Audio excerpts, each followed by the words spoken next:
So, guys, I'm here with David Leiva, a good friend of mine. We've been knowing each other for a long time. We served in the military together, and he is one of the smartest guys I know when it comes to economy and things like that. So, I'm going to hopefully you guys get a good insight of what's happening in the economy. Not everything that we see on the internet, and not everything that we hear on the local news or the mainstream media, as people say, it's not the 100% accurate or the entire story.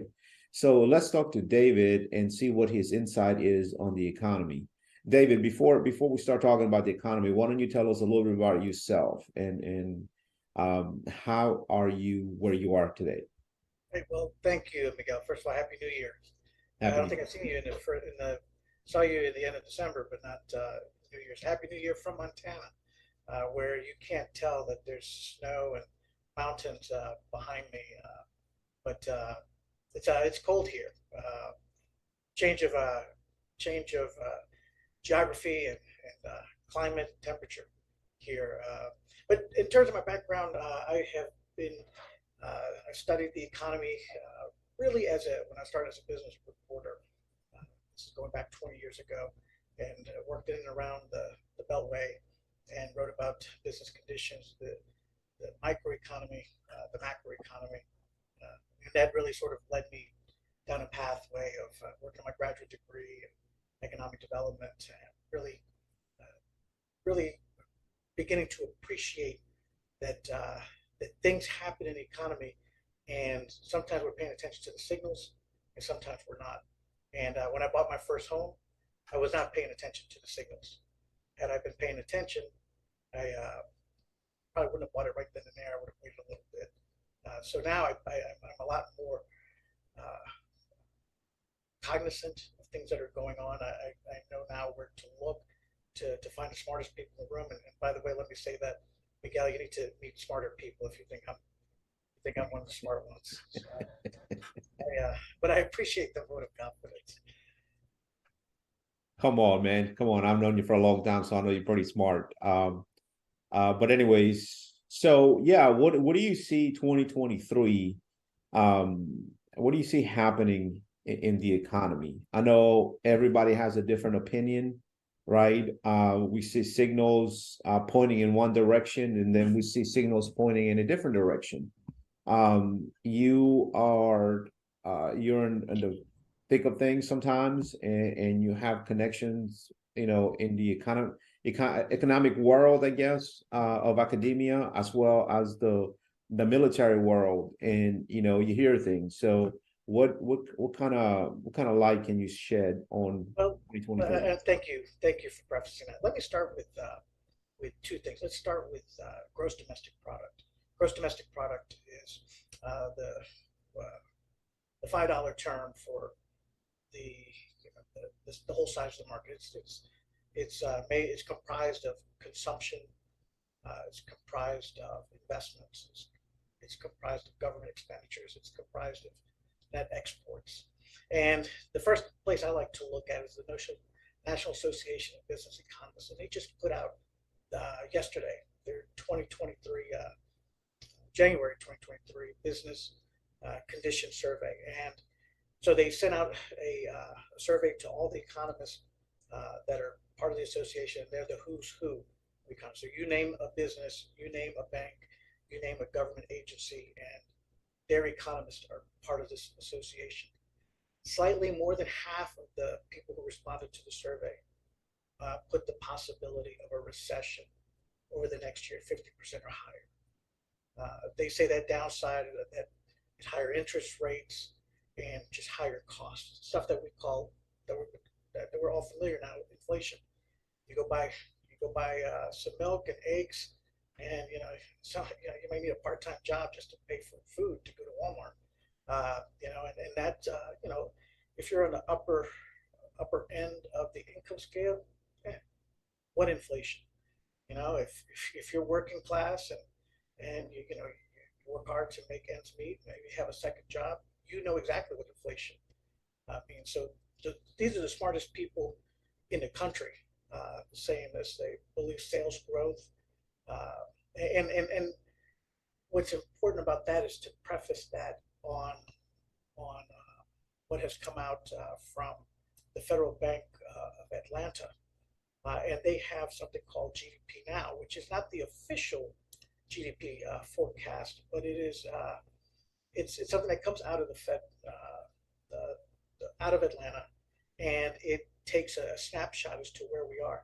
As of January 20th, their estimates for GDP growth is the fourth quarter. So, economists tend to be backwards looking, but you also have to be forward looking. And there's one data point that I'm going to point to you from the Bureau of Economic Analysis. And they put the personal savings rate as of today, and again, looking backwards, at 2.4%. Now, this came out.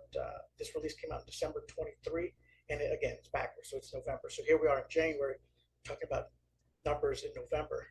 Right. The personal savings rate across the country, 2.4%. Now, compare that figure with 2020, where it was almost 35%. In 2021, it dropped to somewhere in the neighborhood of 20%. Now here we are at 2.4%. So I think this is where some of these economists are looking at are looking at their crystal ball and saying, "Hey, we see a hurricane, an economic hurricane, out in way out in the Gulf, or use another metaphor, there's an earthquake and now there's a tsunami that's coming. Some people believe that tsunami is going to be a huge wave, and you need to get out from out as far out as possible. And some say, no, things are going to happen in the economy that if nothing else, we're going to see just some rough waves along the coastline, maybe a little bit of flooding. Yeah, so let me ask you this. So that percentage you quoted, that's percentage of income? Is that the 2.4 is personal savings rate, what people kept in their bank accounts. right from whatever, right? So basically their savings since 2020 has been dwindling down. Oh yeah, dwindling down to numbers we haven't seen since 2005. Wow. If we want to look at 2005, we remember what 2005 was, the beginning of major economic downturn. And the economy works in cycles. So sometimes you catch the wave coming up, sometimes you catch the wave going down. We cannot predict what is the furthest before it begins up. So we don't know if there's more, or if it plateaus here and begins its rise up. Right. So I would tell you, if you got 100 economists in the room, you're going to probably have 98 different views. Right. Yeah. So, I tell my family members, I said, hey, look,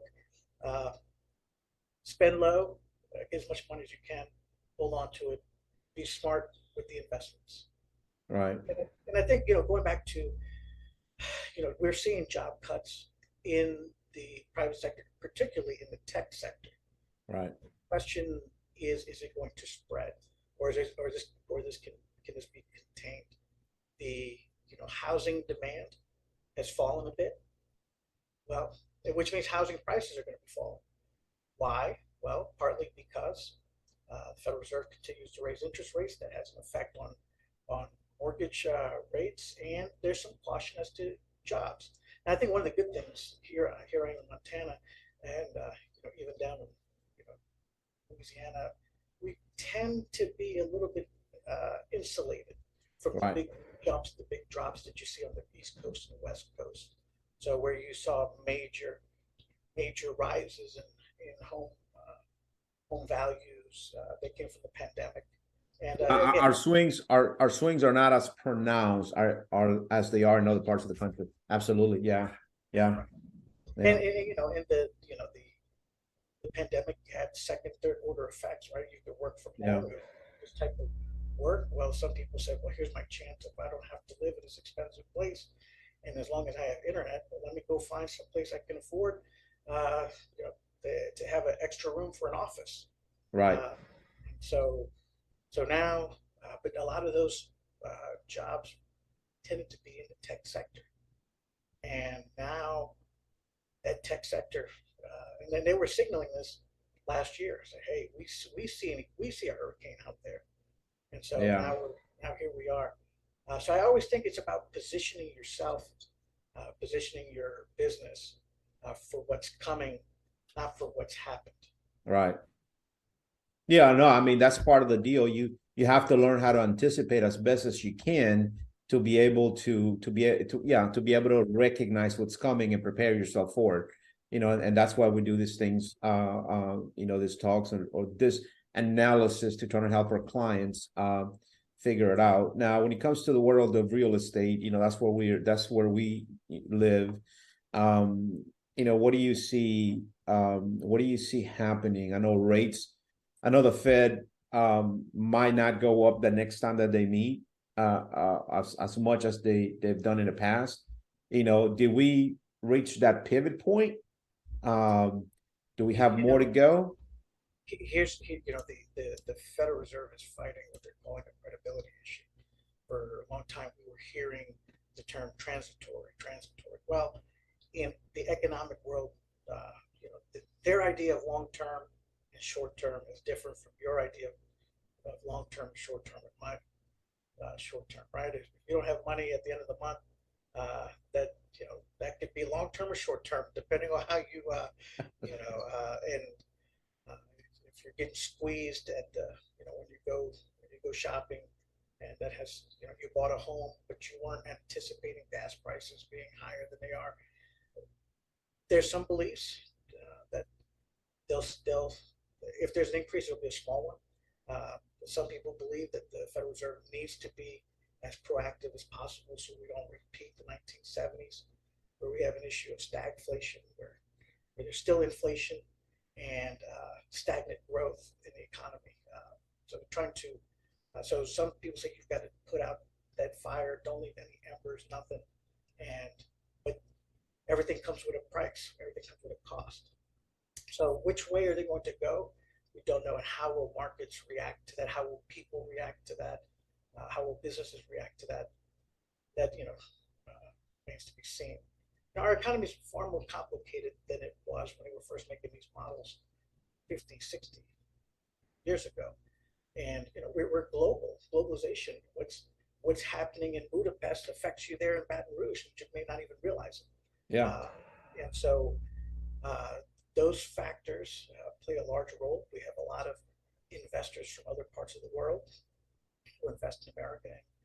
Oh yeah, I see that every day. I see that all the time. People come out of from all parts of the world, trying to even a little tertiary market like Baton Rouge. It's might be attractive to them in some way or another. Well, Baton Rouge is always going to be attractive because it's the state capital. Yeah. I mean, it is it's where decisions are made. It is where the key, a lot of key industries are located. The LSU there, and it has, as I mentioned, some of the industries that are important. It also has a sizable population, so the Baton Rouge market is probably a little bit more insulated, and even as you go out a little bit up to the suburbs, the effects are pronounced. Yeah, yeah. So I think, as real estate as an investment vehicle, I think I read somewhere, I don't know if it was this morning or the other day, that gosh, globally real estate, both residential, commercial, had close to, I think it was 330 trillion, which is bigger than all the equity markets put together.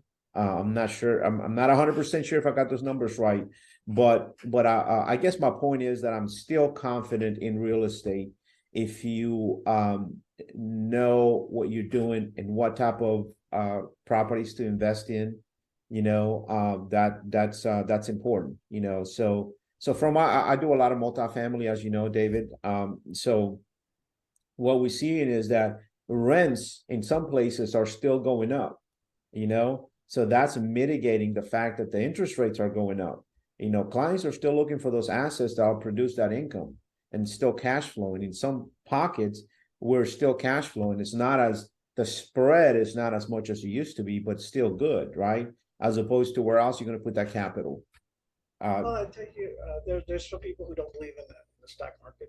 I Yeah, understand that. I uh, I still I still invest in real estate. I believe strongly in it for a number of reasons. Now, I don't give advice, but I do have an opinion. And right, my opinion is that as people get squeezed out of buying personal, the single homes for themselves, they're going to look for the next best thing. The next best thing is a well kept, well well maintained standard living in a nice apartment complex. Not one, and if the people who've been priced out a bit of the home and don't have the down payment, but they can move into a comfortable apartment complex and ride out uh, the the economy for the next year, 18 months, 2 years. I mean, yeah, those are the kind of clients you want in there. yeah, So, yeah, yeah, I've been very satisfied, happy with my own rentals and the yeah. quality of the people who I just signed a lease for 3 years. So you know, that's where I am putting my personal. Yeah, I mean, people are always going to need a place to live, a place to do business and a place to congregate. It's my opinion, as well. But also, we see a lot of companies, a lot of big institutions doing that BTR, build to rent. They come up, they put up a neighborhood and they lease it out, they rent them out, and obviously not to those properties are not to be sold, so to speak. They're more of rental properties. So I see a lot of people seeing the value of having housing availability for the folks who cannot buy their own single family residence. And that includes the BTRs and that includes the multifamily, which I think will continue to be darlings. May not be a home run like it was 2, 3, 4 years ago, but still a good way, a good You know, asset to invest in. if you hit the ball 3 or 4 times out of 10, you're in the Hall of Fame. So you don't have to hit home runs every That's time. right. That's right. The the That's right.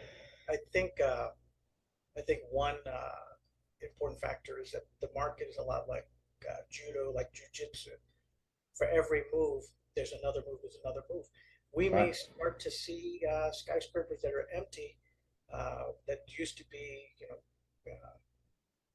the best commercial space move to condos. Uh, that's we're already starting to see that in larger cities that movement Yeah. towards there. But that's it. When you make those kinds of decisions, you have to really have your staff working every detail because that could be a big mistake if you go one direction and the economy changes and now people want office space again because they're not working out of their homes. They work the boss Right. wants them in the office. Yeah.